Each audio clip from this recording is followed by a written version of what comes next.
가장 중요한 주님이 말씀하신 징조 중에 무화과나무의 비유를 배우라. 그 무화과나무는 이스라엘 민족을 비유한 것이죠. 마태복음 21장에 무화과나무 잎사귀만 무성하고 열매 없는 무화과나무를 예수님이 저주하셔서 그 무화과나무가 말라 죽은 그런 일이 있었는데, 예수님이 행하신 이적에는 전부 뜻이 있죠. 무화과 열매를 얻지 못해서 화가 나서 죽이신 것이 아니고, 잎사귀만 무성하고 열매 없는 무화과나무는 그 당시 이스라엘 민족을 가리키는 겁니다. 겉으로는 하나님 백성이라고 자랑하고 예루살렘 성전에 모여서 그 경건하고 아주 성스럽게 하나님께 제사하고 하나님을 잘 섬기는 것이, 잎사귀는 무성하다. 그 잎사귀는 나무의 영광이고, 주인이 원하는 것은 잎사귀가 아니고 열매잖아요. 주님이 원하시는 것은 그들이 예수 그리스도를 받아들임으로 영혼이 구원받는 게 하나님 원하시는 것인데, 그들이 하나님이 보내신 그리스도를 배척함으로 하나님이 그들에게 주신 하나님의 백성이라는 그 특별한 축복을 뺏어서 이제 예루살렘부터 땅까지 이방인에게 복음이 전파되는 기간 동안에 이스라엘 민족들은 무화과나무처럼 말라서 죽은 것 같은 이스라엘 민족이 저주받을 것을 그렇게 보여주신 것입니다. 그러나 겨울 동안에 말라 죽은 것 같은 무화과나무가 여름이 가까이 되면 가지가 연해지고 잎사귀가 나오듯이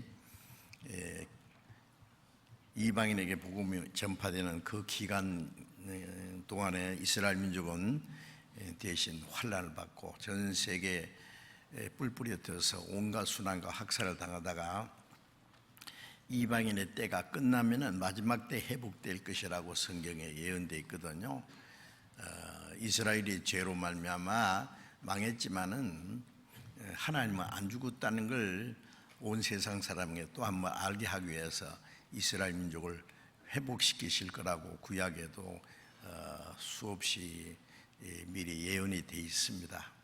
그런데 우리 시대에 꼭 70년 전에 1948년 5월 14일에 갑자기 이스라엘이 독립을 했고, 1967년 그 6월 전쟁 때 그 예루살렘이 이스라엘이 뺏었습니다.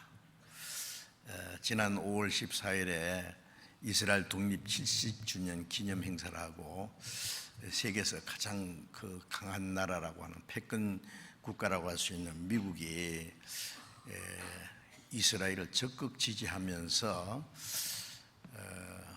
예루살렘은 이스라엘 수도다, 그걸 공식적으로 인정하는 일을 하고, 또 그것을 인정하는 또 하나의 증거로서 텔아비브에 있던 이스라엘 대사관을 그날 예루살렘으로 옮겼습니다. 물론 주변에 있는 팔레스타인과 그 모슬렘 국가들, 아랍 세력들은 그 세계에 반발하지만은 이스라엘은 그게 조금도 개의치 않습니다. 오늘 아침 방송에 보니까 그 이스라엘 70주년 기념 행사를 하고 예루살렘을 이스라엘 수도로 정하고 하는 그 사건 때문에 팔레스타인 사람들이 이스라엘 향해서 대규모 그 시위를 하고, 그럴 때 이스라엘이 그들에게 발표해서 오늘 아침 그 뉴스에 보니까 130여 명이 그때 죽었다라고 그렇게 말을 합니다. 자, 어쨌든 이제 이스라엘을 회복하시는 분은 하나님이십니다. 그래서 그 예루살렘을 사모하는 모든 열방들아, 그 이스라엘 민족과 함께 기뻐하라. 신명기 32장에도 보면은 너의 열방은 주의 백성과 함께 즐거워하라. 하나님이 그들의 원수를 갚으신다.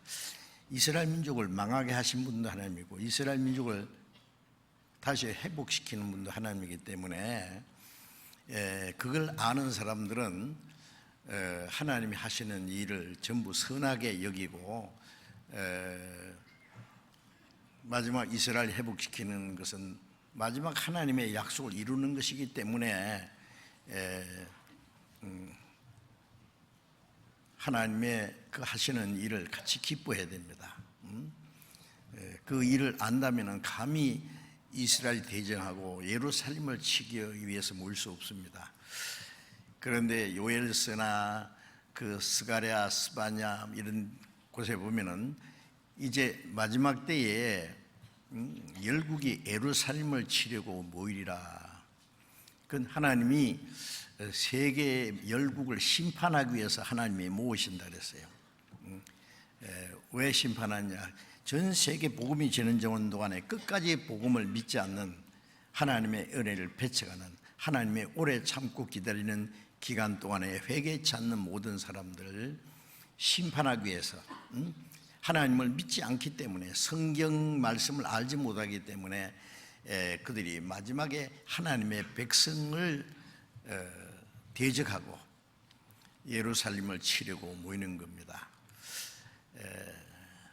에스겔 31장에 에레미야 31장에 보면은 천지의 규례, 낮과 밤의 규례가 없어지지 않는 동안에는 이스라엘 민족은 나라가 없어지지 않는다. 그러니까 세상 끝날까지 이스라엘은 끝까지 하나님의 택한 백성이고 하나님의 그 민족을 특별히 다스리신다는 말씀입니다.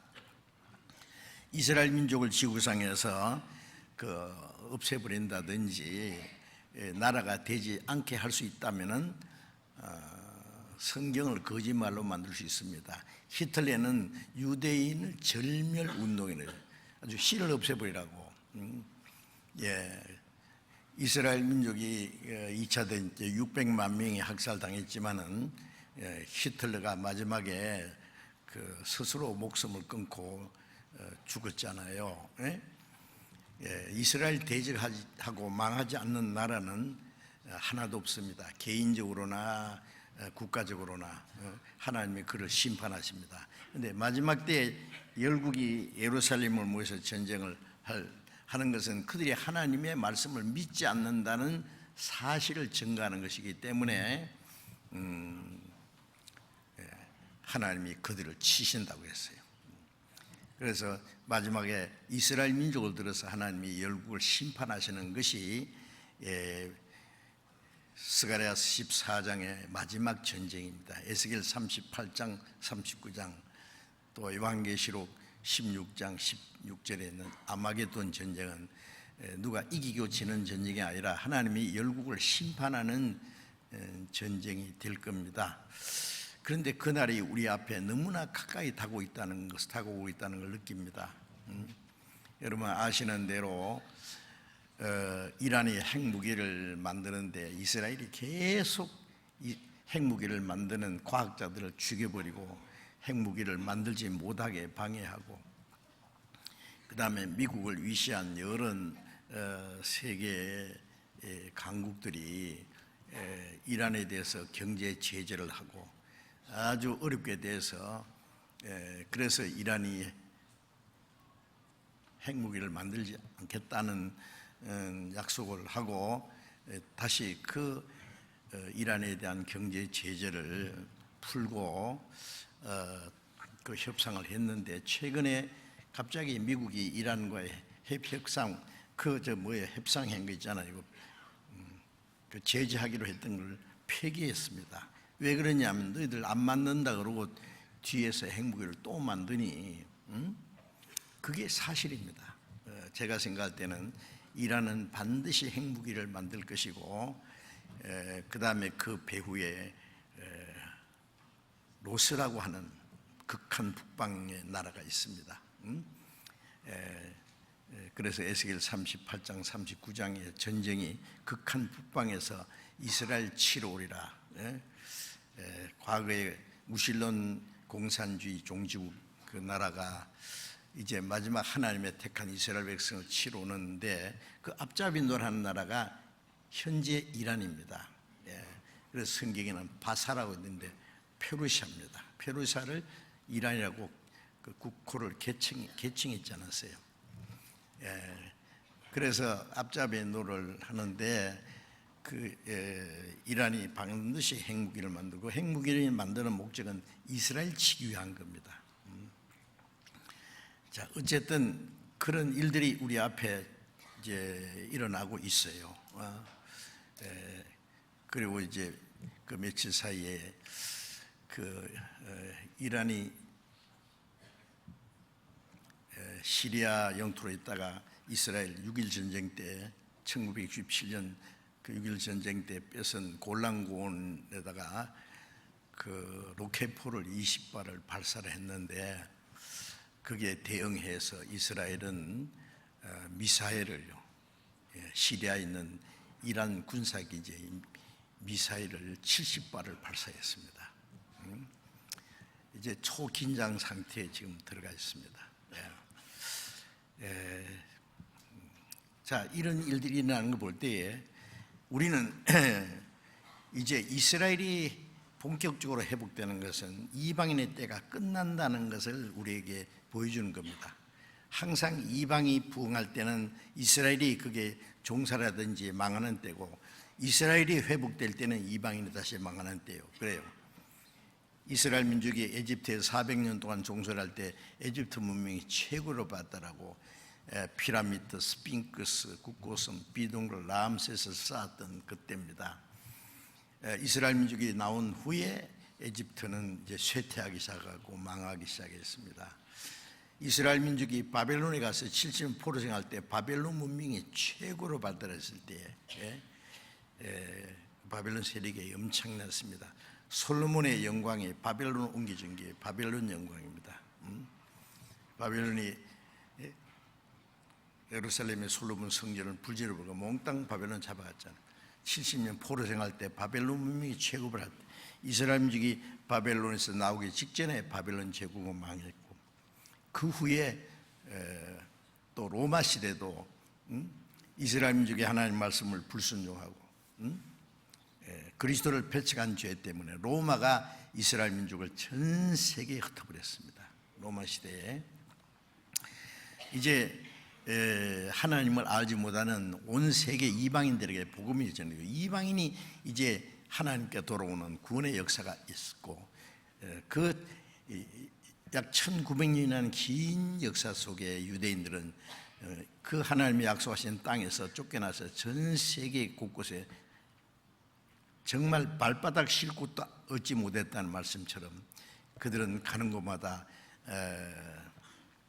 유리방황하고 순환과 학살을 당했습니다.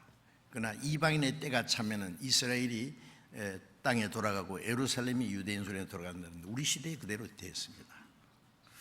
자, 이스라엘이 지금 이제 환난 받는 시대는 다 지나고 본격적으로 회복되는 걸 우리가 알잖아요. 그래서 에스겔 36장에도 하나님이 이스라엘을 전 세계에서 모아서 이스라엘 땅으로 돌아갈 때 가게 할 때 열국 사람이 나를 여호와인 줄 알리라. 열국 사람이 누구예요? 우리잖아요. 전 세계 성경을 배우는 사람만이 압니다. 이스라엘 민족이 그 하나님의 은혜를 배척하고 그리스도를 배척한 죄로 전 세계에서 그토록 죽임을 당하고 환난받고, 그러나 이제 하나님의 거룩한 이름을 위해서 이스라엘 민족을 회복시킨다는 말씀이 에스겔 36장 39장에 2600년 전에 기록된 말씀이 우리 시대에 지금 이루어지고 있어요. 놀랍지 않습니까? 에스겔 37장에는 이스라엘 민족을 골짜기에 마른 뼈라 그랬어요.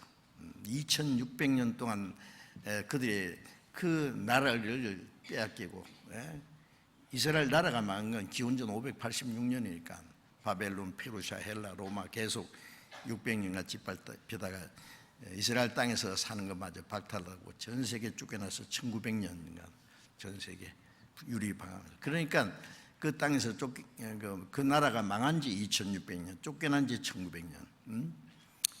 그걸 누가 나라라고 했어요? 그런데 에스겔 39장에 보면은 내가 전에는 그들을 열국에 흩었거니와 후에는 그들을 모아 고토에 돌아오게 하고 한 사람도 이방에 낭비하려니 이 마지막 때 전 세계 유대인들 한 사람도 남기지 않게 돌아간다는 말씀이 반드시 이루어질 겁니다. 지금 계속 모이고 있잖아요. 이스라엘 민족을 흩어부는 분도 하나님이고 그들을 이스라엘 땅으로 모으는 분도 하나님입니다. 이 성경을 배우는 사람이 열국 사람들이 내가 여호와인 줄 알리라. 그러나 성경을 알지 못하는 사람은 이스라엘이 왜 망했는지도 모르고 이스라엘이 어떻게 저렇게 회복되는지도 모르고 이스라엘이 왜 강대한 나라가 되는지도 모르고 새카맣게 아무것도 몰라요.